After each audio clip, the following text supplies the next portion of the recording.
Rita Crundwell, the Comptroller and Treasurer of Dixon, Illinois, executed one of the most notorious municipal frauds in U.S. history, embezzling over $53 million from the small town to finance her extravagant lifestyle and build a multimillion-dollar show horse breeding empire. For more than 2 decades, she lived a life of luxury, while her hometown sank into financial disarray. Born in 1953 and raised on a farm near Dixon, Crundwell grew up with a love for animals, especially quarter horses.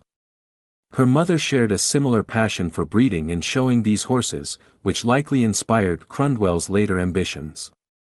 She was a bright and diligent student, making the honor roll and even earning a spot on her high school's homecoming court. After graduating in 1971, Crundwell began working at Dixon City Hall as a secretary to the mayor through a work-study program. By 1978, she started pursuing her true passion, breeding and showing quarter horses, while continuing her career in local government. In 1983, Crundwell was appointed Comptroller and Treasurer of Dixon, granting her almost complete control over the city's finances. With this power, she was able to launch and sustain her fraudulent activities for more than 2 decades without raising significant suspicion. In December 1990, Crundwell opened a secret bank account under the name RSCDA Reserve Fund, which she falsely labeled as a Reserve Sewer Capital Development account, making it appear like an official city account. Beginning in 1991, she started siphoning money from legitimate city accounts into this fraudulent one by writing fake invoices. That year, she transferred over $180,000 to her personal account, but this was just the beginning. Over the next 2 decades, Crundwell ramped up her embezzlement, stealing an average of $2.50 million annually, peaking in 2008 when she stole a staggering $5.8 million amid the global economic crisis. Despite earning a modest $80,000 a year in her government position, Crundwell's personal lifestyle suggested much greater wealth. She owned expensive cars, jewelry, a vacation home in Florida, and 80 acres of vacant land.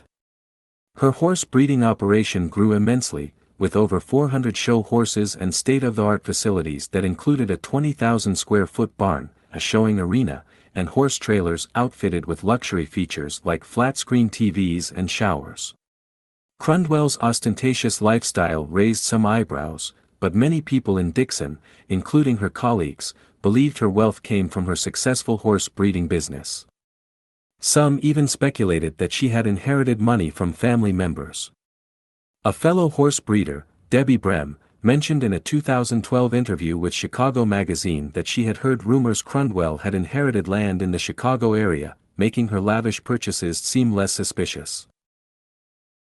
Meanwhile, Dixon's finances were in dire straits. To cover up the city's worsening financial situation, Crundwell approved budget cuts and blamed delayed state payments and the national economic downturn for Dixon's struggles. These explanations went largely unquestioned for years, as Crundwell was known for being meticulous and trustworthy in her work. She managed to avoid scrutiny, thanks in part to the lax oversight at City Hall. The city's financial commissioner, who was supposed to supervise Crundwell's work, only earned $2,700 a year and worked part-time, leaving him with little time or incentive to deeply examine the city's financials. Auditors also failed to catch Crundwell's fraudulent activities over the years, further enabling her to continue stealing millions from the city's coffers. The extent of her crimes might have gone undetected even longer if not for a fortunate discovery. In 2011, while Crundwell was on vacation, the city's temporary comptroller requested to see all the city's accounts. That's when the fraudulent RSCDA Reserve Fund account came to light.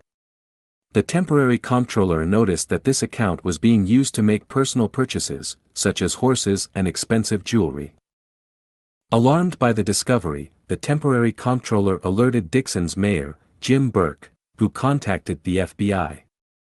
The FBI began a secret investigation, monitoring Crundwell's activities for months. They watched as she continued to deposit city funds into the fraudulent account to finance her extravagant lifestyle. After gathering sufficient evidence, FBI agents arrested Crundwell on April 17, 2012, at Dixon City Hall. By the time of her arrest, Crundwell had stolen over $53 million from the small town, making it the largest municipal fraud case in U.S. history. On November 14, 2012, she pleaded guilty to wire fraud and money laundering charges. As part of her plea deal, Crundwell was forced to forfeit her assets, including her show horses, properties, and luxury items, in an effort to repay the stolen money. Despite these efforts, Dixon has only recovered around $40 million as of 2020. At her sentencing, it was revealed that Crundwell's fraud wasn't limited to the period between 1991 and 2012. Prior to the major embezzlement scheme, between 1988 and 1990, Crundwell had also stolen $25,000 from a Dixon bank account earmarked for the city's Sister City program. During her sentencing hearing, Judge Philip G. Reinhardt expressed his disappointment in Crundwell, stating that she had shown greater passion for the welfare of her horses than the people of Dixon who she represented. He sentenced her to 19 years and 7 months in federal prison. In 2013, Crundwell was incarcerated at a minimum security prison in Minnesota. However, in 2021, after serving about 8 years of her sentence, she was granted home confinement on her brother's farm in Dixon. She is scheduled to remain under home confinement until her official release date on October 20, 2029. Crundwell's fraudulent activities left a lasting impact on Dixon, plunging the town into a financial crisis from which it is still recovering. The scandal serves as a stark reminder of how unchecked power and a lack of oversight can lead to devastating consequences. In response to the case, U.S. Attorney Gary S. Shapiro stated, "This case serves as a painful lesson that trust, without verification, can lead to betrayal."